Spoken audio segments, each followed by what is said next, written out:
just went backpacking and I want to show you everything I do with my stuff as soon as I get home from a trip. When we come home from a backpacking trip, generally stuff is wet, it's dirty, you've got trash and like bacteria-ridden stuff in your bag, and so taking care of it as soon as you're home is super important to make your gear last a long time. This is my stuff! We're gonna put it away. This is my show, gosh darn.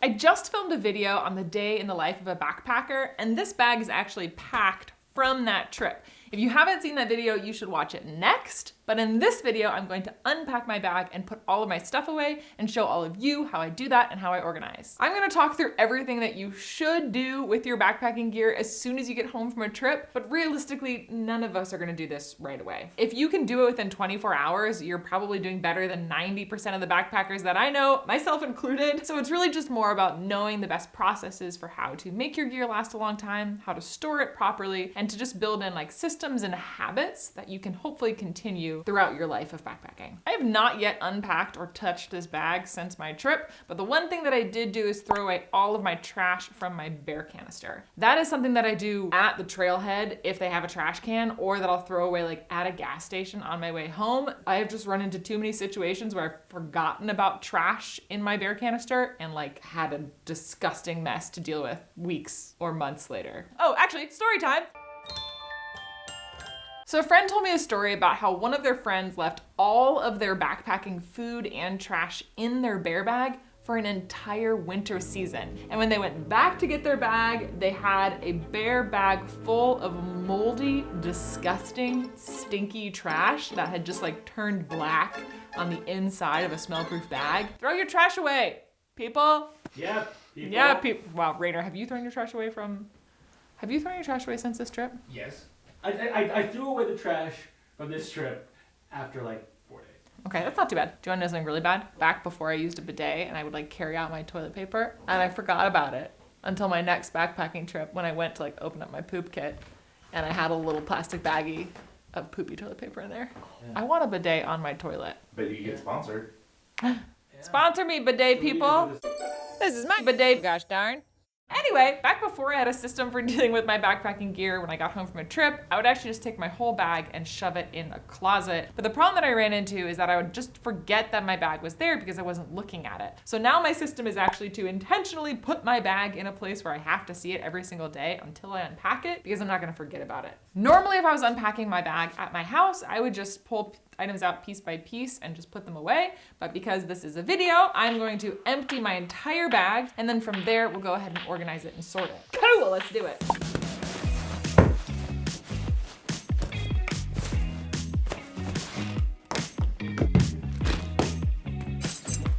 Oh, my fork. That's it. This is all of my backpacking gear completely unpacked and in front of me. First thing I'm gonna do is put all of my dirty laundry in the hamper. So I have my hiking clothes, my base layer that I slept in, my jacket, I have my beanie, my Kula cloth, my bandana, these toe warmers, little thing I used to wash my face, and my shirt.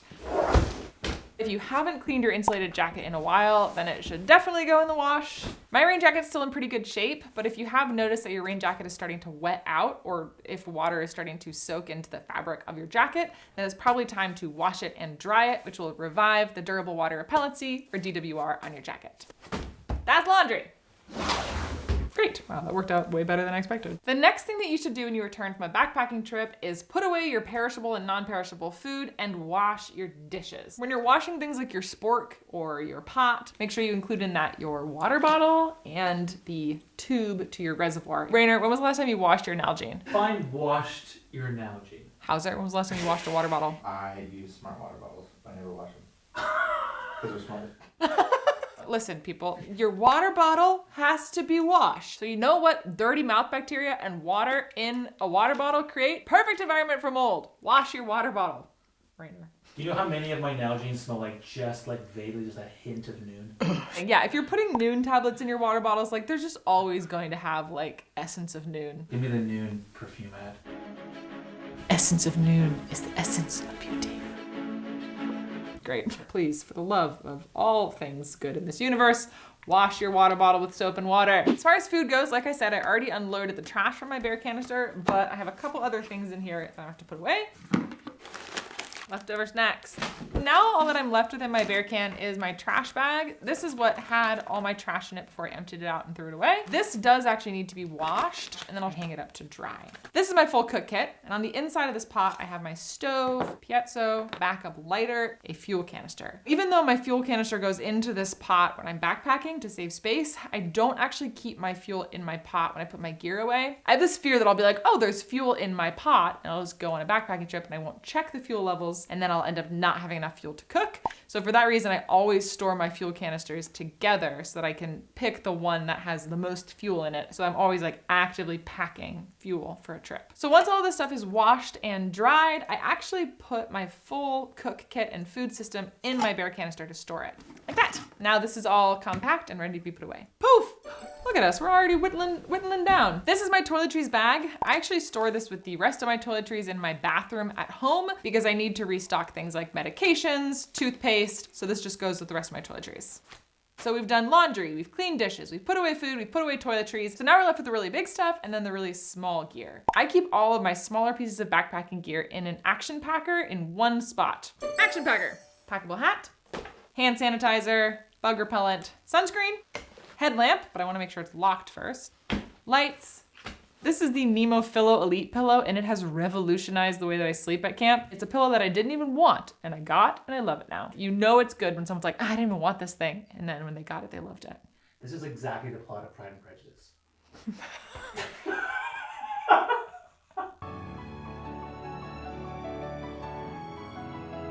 Ooh, Mr. Bingley. Anyway, Nemophilo Elite, small enough to store it in my action packer. Poop kit, bidet, trowel, and a bag of clean toilet paper. Do not store poopy toilet paper in your poop kit. Better yet, use a bidet. Never have poopy toilet paper again. Poop kit.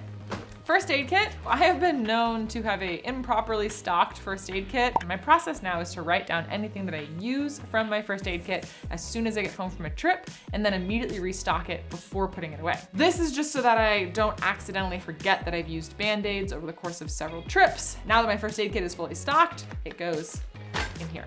Trekking poles. Sleeping pad. The camping trip that I just went on was completely dry, but if my sleeping pad had gotten damp, I would open it up and allow it to dry out before putting it away. Since it didn't get damp at all, it is ready to be put away. Last is my water filter. On this trip, I actually wound up using my Sawyer squeeze filter, and then I had these 3 bags for storing water. These will be dried out. It will go back into this bag with my filter and into the oh hell bin. Now this bin has all of the small things. All the small things get stored in the bin.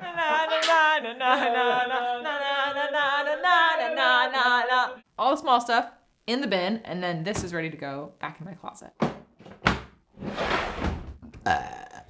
Now that I've put away my laundry, my food, done my dishes, and then put away the smaller things from my backpacking trip, I'm really just left with the big stuff. I have my closed cell foam sleeping pad, my tent, my sleeping bag, and then obviously my pack. Of all the stuff that we've talked about, this stuff requires the most care. Except for maybe my closed cell foam sleeping pad. These things are functionally indestructible. The only thing you don't want to do is like leave something with a heavy corner on it.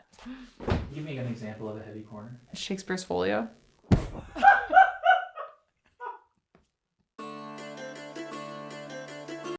Don't put your action packer on top of it, basically. Now that that's out of the way, we are left with my tent and my sleeping bag. If you've been backpacking in the rain, you should absolutely take your tent out of the stuff sack and leave it somewhere to dry immediately. If you have a long drive on your way home, you should probably even open it up in your car. It's that important. If your tent gets really wet, that moisture can actually cause mold. It can cause the tent material to deteriorate. It's not that your tent can't withstand rain, it's just that the tent can't be stuffed in a storage sack with rain because it'll mildew and that will affect it. And make sure that you open it up and allow it to dry out completely before you store it long-term when you get home. In my case, I live in a tiny apartment building, but I have a rooftop, so I'll actually dry out my tent on the roof of my building. If it's raining a whole bunch and I can't do that, then I'll just hang it up in my shower to dry instead. Ready? All that we're left with is my sleeping bag. The most important thing about storing your sleeping bag when you get home is storing it lofted. Sleeping bags get compressed in the bottom of our packs, but then when you're at home or whenever you can, you should leave the sleeping bag in a sleeping bag. Not again. This is like your major malfunction. The sleeping bag, with the sleeping bag, with the sleeping bag, with the sleeping bag. God damn it. This is broken. Fucking cheat. I've forgotten what we're doing. Sleeping bag. The most important thing with your sleeping bag is that you want to leave it lofted, which basically means in its poofy state. As tempting as it might be to store your sleeping bag in a compression bag, you don't want to do that long term because it will break down the insulation and then it no longer provides warmth. Leave it poofed up. Do not leave it like compressed. This is bad. This is good. Now, if you have been storing your sleeping bag in a compression sack and you're watching this video now being like, oh my God, what have I done? It is possible to somewhat revive your sleeping bag. Sleeping bags can be washed and they can be dried in large commercial dryers, and that can help restore some of the loft. So now that you have a sleeping bag that looks like this, I store my sleeping bag in the large storage sack that it came with. So this is what my sleeping bag looks like stuffed in that storage sack, and I've stuffed it and not rolled it. Please don't roll your sleeping bags. If you're putting it into a storage sack, you should just stuff it in there. And this is so that you don't create repeat folds in the material, would cause cold spots in your sleeping bag and break it down over time. Unless it's like a Coliseum, stuff just breaks down over time. What? Have you seen the Coliseum? Sleeping bag. Now all that we're left with is my pack. I know some people will store their backpacking gear in their pack before they go on a trip. I prefer to store my bag completely empty because I want to go through the act of repacking my bag before every single trip. I find this really helpful because it allows me to build a habit for packing, but it also allows me to be kind of modular in terms of what I pack depending on the trip. Another reason that I unpack my bag is that a lot of my gear crosses over between backpacking and car camping or even sometimes climbing trips. And so I want to have all of my pieces of gear stored in one spot rather than like spread out in different backpacking bags. So it just makes it easier for me to know where to find things like my headlamp if I need it for a day hike or whatever.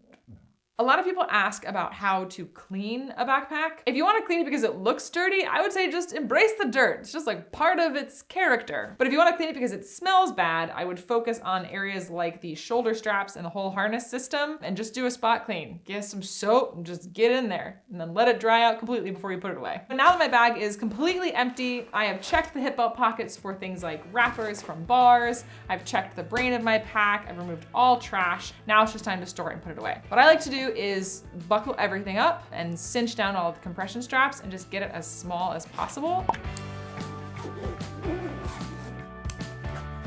Sweet. I will just take this and put it underneath my desk at home where I have some storage space, but you can also hang your empty bag on a hanger in your closet. Easy way to do that is just to slip the hanger through the shoulder straps and then through this top loop like that. And you essentially are like hanging it up like a jacket. And that's it, the end. If you're just figuring out that you need to take care of your gear right when you get home, start with a couple of these things and just start kind of taking care of the big items. That would be your tent, your sleeping bag, your food, and just making sure that stuff is dried, put away, cleaned, free of bacteria and dirt. Well, really free of bacteria. It's not gonna be free of dirt. It's backpacking gear. It gets dirty. It's just how it goes. If you have any of your own tips for how you store and put away your backpacking gear, I would love to hear them in the comments below. And as always, if you liked this video, make sure that you hit the like button, subscribe to our channel, and hit the bell so you get notified of all new videos. And I will see you all in the wild. Bye! Video speed, camera speed. Tucker, baby, what do you say? You want to take that to Rainer? Come here, bud. Not right there. No. Right over here. Oh. No, buddy. Sorry, bud. Ready when you are. Okay, come on. He's like, I don't get it. Tucker, I have to say, you're the cutest distraction we've ever had.